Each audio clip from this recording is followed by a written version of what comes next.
In 1930, India was still the jewel in Britain's imperial crown, but a small man in a loincloth was proving to be a very rough diamond indeed. Mohandas Gandhi, rebel and holy man, was organizing the vast masses of India in an unprecedented resistance movement. There was no hint of it early on, when after a privileged life in India, Gandhi had studied law in Victorian London. Of India in an unprecedented resistance movement. There was no hint of it early on, when after a privileged life in India, Gandhi had studied law in Victorian London.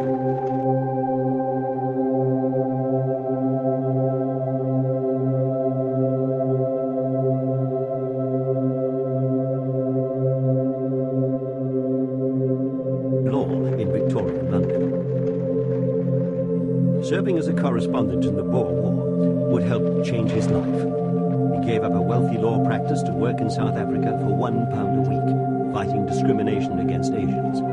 Here he developed the tactic of passive resistance that 20 years later he would exploit so brilliantly in India. For back in his homeland, he soon became a national figure. Wealthy law practice to work in South Africa for £1 a week, fighting discrimination against Asians. Here he developed the tactic of passive resistance that 20 years later he would exploit so brilliantly in India. For back in his homeland, he soon became a national figure of almost mythic authority. He abandoned European dress and identified himself with India's poor. He also took on the British Raj itself, demanding freedom for India's teeming masses. But now, in 1930, those masses were being mobilized. Gandhi had called for a march to the sea to protest the salt tax, and his people responded. They set out from every corner of India, simple peasants and fierce tribesmen, from the river plains and from the towering mountain country. When rioting broke out, troops had to be called in, and the British had to appeal to Gandhi to help restore order. It was a pattern that would repeat itself throughout the 1930s. Gandhi would be arrested, riots would blaze all over India, and eventually Gandhi would be released to act as peacemaker. It was in 1946, with the new British government in power, that Gandhi was summoned to the Governor-General's palace in Simla. The British had to appeal to Gandhi to help restore order. It was a pattern that would repeat itself throughout the 1930s. Gandhi would be arrested, riots would blaze all over India, and eventually Gandhi would be released to act as peacemaker. It was in 1946, with the new British government in power, that Gandhi was summoned to the Governor-General's palace in Simla. Here, Lord and Lady Wavell put a brave face on a humiliating truth. The British were being forced out of India. But there were huge obstacles in the way of independence, and one of them was Muhammad Jinnah, who wanted a separate state for Muslims.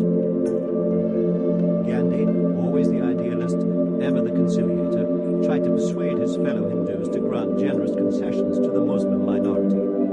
He was given eloquent support by his admirer and great friend, Pandit Nehru, the man who would eventually become India's first Prime Minister. The talks dragged on for nearly 2 years, and still they kept coming.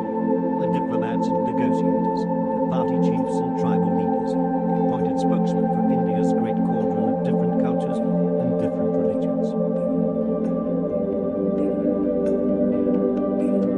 There were ministers from Britain's new Labour government trying to unravel a mess that was not of their making. But for all the handshakes, there would be no real meeting of minds. The split would remain.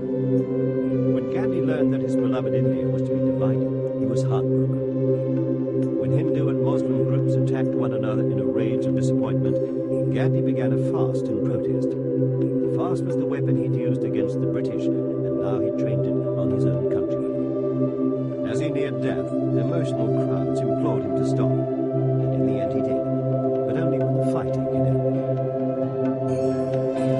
Reception to the Satyagrahis on the outskirts of the village.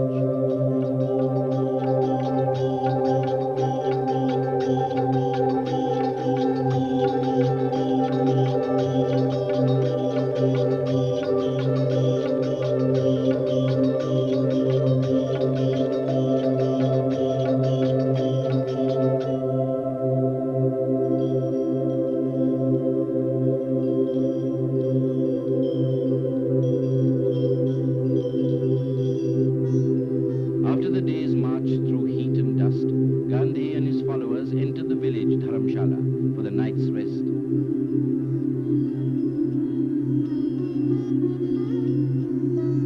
Since the British were not willing to let India defend herself by forming a national government, Gandhi called upon them to quit India and prepare to organize Satyagraha. Addressing the historic session of the All India Congress Committee in Bombay on August 7, 1942, Gandhi said, "Our quarrel is not with the British people. We fight their imperialism." And he administered an incantation, "Do or die. We shall either free India or die in the attempt."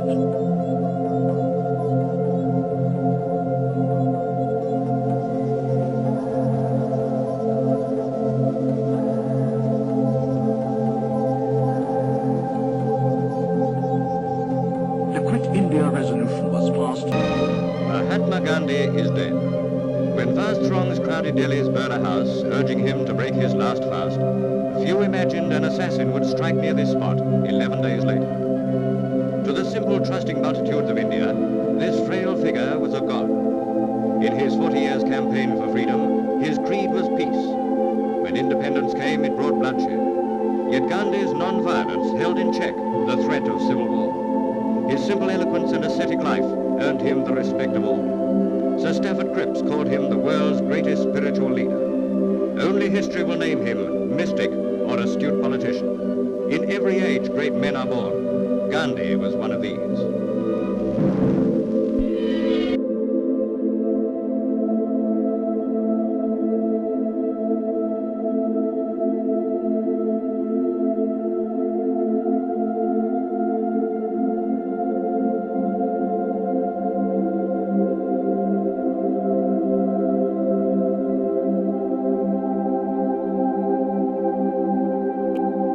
Gandhiji had gone immortal, but he is still with us.